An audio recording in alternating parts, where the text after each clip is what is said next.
Hi, welcome back to another episode of Budget Prepping. I'm your host, Dr. Matt. In today's episode, we continue our short little series on the external lower pouch of my bug out bag, the contents therein. And today I'm going to go talk about a kind of a safety security item, but it may also be food.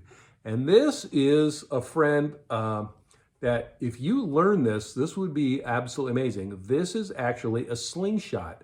It is one of the heavier things that I have in my bag. This does weigh a fair amount, but it comes with, and this particular one comes with 2 extra straps. You literally just clamp them in, tightening the screws here, and you could, if you're out in the field, it gives you a nice place to, if you're bored from sitting around waiting for a disaster setting to clear up a little bit, you can get lots of practice in.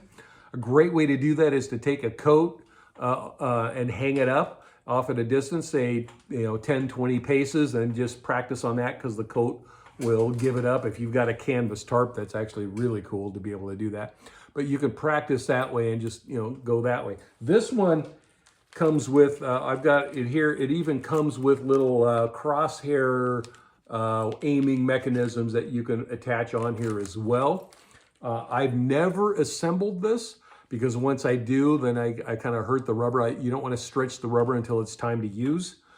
But I've been around this before. It's really cool and a great way to, again, protect yourself without having a gun, but also in the event of the need to consume a small animal to survive, a rabbit or a squirrel or something like that, it is quite helpful. In those cases, it would be a matter of taking your sharp knife, cutting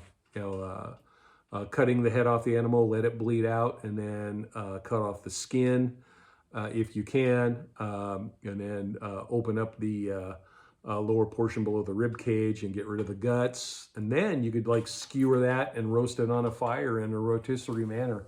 But this would be a great way to start that process. Yeah, that's kind of gross to think about, but in a survival setting when you're really hungry, yeah, a squirrel or a rabbit's not a bad idea.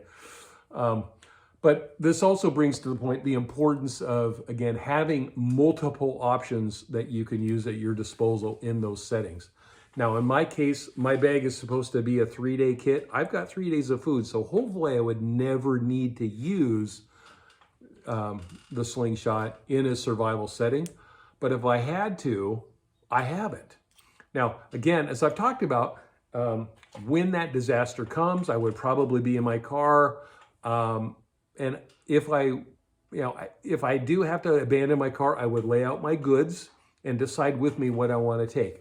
Because this is so heavy, I might leave it behind if I'm only 1 or 2 or even 3 days away from home. If I'm more than that, I'm probably absolutely taking this to be able to use it along the way.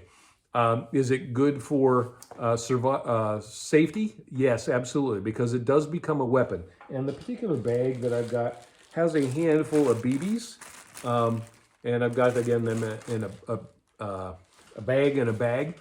But there are several options. You can use little rocks, and just from my experience, the rounder, the better. Otherwise, they'll curve and go whichever way they want.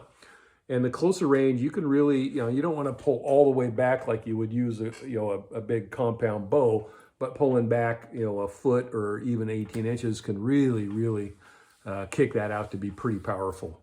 So anyway, again, please like and subscribe. It totally blesses me when you do that. Share this on social media with your friends.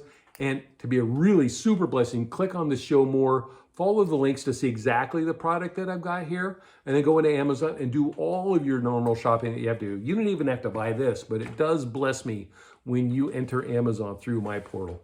So thank you very much for spending time with me. As always, you can leave me a comment, and so far I've been able to keep up with comments 100%.